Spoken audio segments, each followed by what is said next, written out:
Sami, julkaisitte aamulla Q2-raportin, niin voisitko kertoa raportin pääkohdat? Joo, kiitoksia ja tervehdys kaikille. Toi Q2 meillä meni varsin onnistuneesti, että koronasta huolimatta pystyttiin kasvamaan liikevaihdossa pikkusen 16,8 miljoonaa euroa oli liikevaihto, jossa oli 0,6% kasvua viime vuodesta, mutta sitten ennen kaikkea tuo kannattavuus oli verraten hyvällä tasolla, eli 2,1 miljoonaa euroa tehtiin käyttökatetta, joka on 83% parannusta edelliseen vuoteen ja 12,3% kannattavuustaso. Ja sinänsä saavutettiin tällä Q2 ja samalla koko H1 niin paras historian kannattavuus kyseisillä ajanjaksoilla koskaan. Eli siinä mielessä pystyttiin varsin hyvään suoritukseen tuon kannattavuuden näkökulmasta tästä haastavasta koronatilanteesta huolimatta.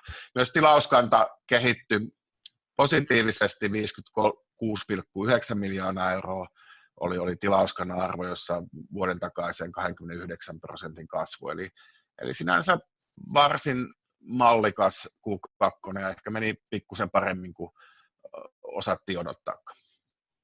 Saataisiko pieni koronatilannepäivitys, miltä niin kuin tällä hetkellä näyttää Innofactorin näkökulmasta? Joo, sanotaan silleen, että me oltiin etätöissä koko konsernissa 12.3.–25.6.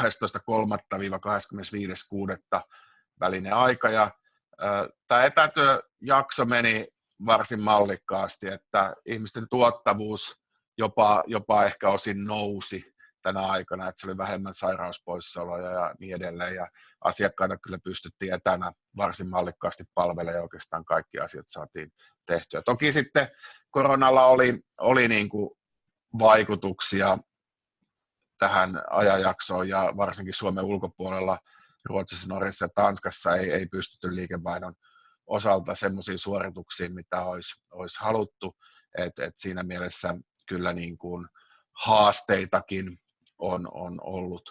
Ja näin tulee siitä, että asiakaskunnassa perutaan, viivästytetään, siirretään omia toimituksia. Mutta siinä on jo ihan positiivisesta näkyvissä esimerkiksi tämmöinen iso pohjoismainen lentoyhtiö, joka on meidän asiakas, joka kokonaan pani muutama kuukausi sitten kaikki niin kuin hanat kiinni, niin on jopa alkanut uudelleen osteleen asioita. Ja yleisesti ottaen tietenkin meillä on aika paljon julkishallintoa, aika paljon kriittisiä ratkaisuja ja niin edelleen, jotka on aikaisemminkin käyty läpi, että ehkä me ollaan yhtiönä vähän vahvempi kuin monet kilpailijat tämmöisessä koronahetkessä sitten.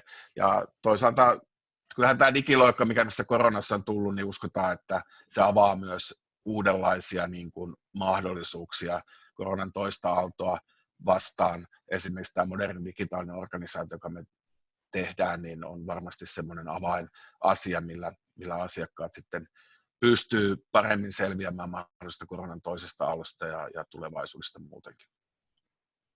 Sitten vielä, jos mennään vähän maakohtaisesti, niin raportista ja kommenteista pystyy tulkita, että Suomi on hyvällä, terveellä liiketoiminnalla, mutta miten nämä muut maat, niin mitä se vaatisi, jotta nämä saataisiin samalle tasolle? No tietenkin aina pääkonttorimaassa on tietyt edut ja pystyy ehkä aavistuksen verran niin kuin parempaa liiketoimintaa tekemään kuin muissa maissa, että se, että pääsee täysin samalle tasolle niin kuin koskaan, niin se on hyvä kysymysmerkki, onko se mahdollista. Mutta lähes samalle tasolle varmasti on niin kuin mahdollista päästä. Tämä lähiajan haaste tulee ennen kaikkea sitä koronasta, että tämä korona on tosi paljon enemmän vaikuttanut näihin muihin maihin niin kuin monesta syystä johtuen. Siellä on asiakaskunta vähän toisenlaista, vähän haasteisempaa koronan takia, toimitukset on lyhyempiä ja niitä on helpompi sitten perua jo ehkä, ja tästä syystä. Tämä ensimmäinen asia on varmasti se, että palaudutaan tästä koronasta, josta on hyviä ennusmerkkejä olemassa, se voi tulla hyvinkin nopeasti se palautuminen, niin sillä päästään jo aika pitkälle. Sen lisäksi se on ihan perusjuttuja, myyntiin panostamista, laskutusasteeseen panostamista ja sitten sen volyymin kasvattamista. Tässä koronakriisissäkin erityisesti huomattiin se, että kun on vähän isompi organisaation koko ja laajempi asiakaskunta ja niin edelleen, niin kyllä se auttoi selkeästi myös tekemään parempaa tulosta tämän koronaepidemian aikana. Että ei se mitään niin kuin ihmeellisyyksiä vaadi, se on vaan niin kuin raakaa duunia. Että meillä on tosi hyvät maajohtajat tällä hetkellä noissa muissa maissa ja mulla on iso luotto siihen, että pystytään kyllä tämä tekemään ja saavuttamaan tuloksia. Tase on vahvistunut viime aikoina huomattavasti tuosta reilun vuoden takaisesta. Osittain tietenkin paremman tuloksen kautta, mutta siellä on myös muutamia muita asioita. Niin voitko käydä läpi pääpointit, mitkä on vaikuttanut? Joo, no kyllähän se tulee ennen kaikkea siitä, että meillä on ollut hyvä operatiivinen rahavirta, eli tarkoittaa sitä, että meidän business on mennyt verraten hyvin, ja kun me on täällä vanhoja tappioita verotuksessa ja niin edelleen, me ei kauheasti makseta verojakaan ja muita, niin aika isolta osin se käyttökate valuu sitten kokonaisuudessaan myös positiiviseksi rahavirraksi. Se on se ehdottomasti se isoin asia. Sitten me järjesteltiin vähän näitä meidän rahoitusta uusiksi tuossa toukokuussa, josta erikseen kerrottiinkin, ja siinä otettiin muun muassa lisärahaa sitten mahdollisia yritysostoja varten 3 miljoonaa euroa, ja muuten lyhytaikaisesta muutettiin pitkäaikaiseksi lainoja ja sen tyyppistä, joka on myös osittain parantelussa. Ja sitten sillä on pieni vaikutus, 2 miljoonaa euroa tulee näistä valtioiden korona takia olleista niin kuin maksujen lykkäyksistä ja muista. Niillä ei mitään tulosvaikutusta, mutta rahavirtaan niillä on noin 2 miljoonaa euron vaikutus. Et se on niin kuin monesta asiasta johtuva, mutta sanotaan, että kyllähän meidän rahoituksellinen tilanne on tällä hetkellä varsin vahva ja se mahdollistaa sitten haluttaessa, tarvittaessa, jos sopiva kohde tulee vastaan, niin myös erityyppisiä yritysjärjestelyjen toteuttamista. Kannattavuus on ollut hyvällä tasolla ja osingonmaksun rajana teillä on ollut kannattavuus tai käyttökatteen yli 10% taso, mikä on nyt ylittymässä näillä näkymin. Miten näette tänne, että ylimenevä osuus, maksetaanko sitten osinkoa vai investoidaanko takaisin liiketoimintaan?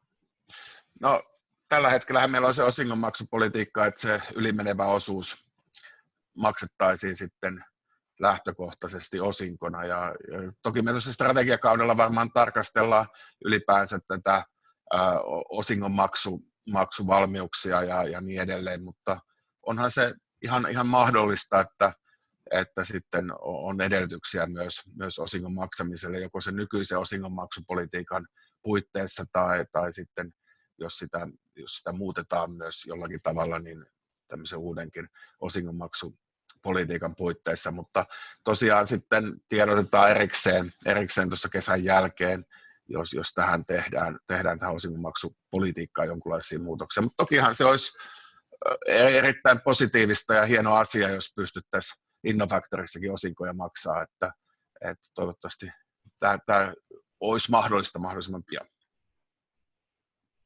Okei, kiitos Sami haastattelusta ja toivottavasti jatkuu samaa mallia vielä toisella vuosipuoliskolla. No toivotaan, voi vielä parantaa.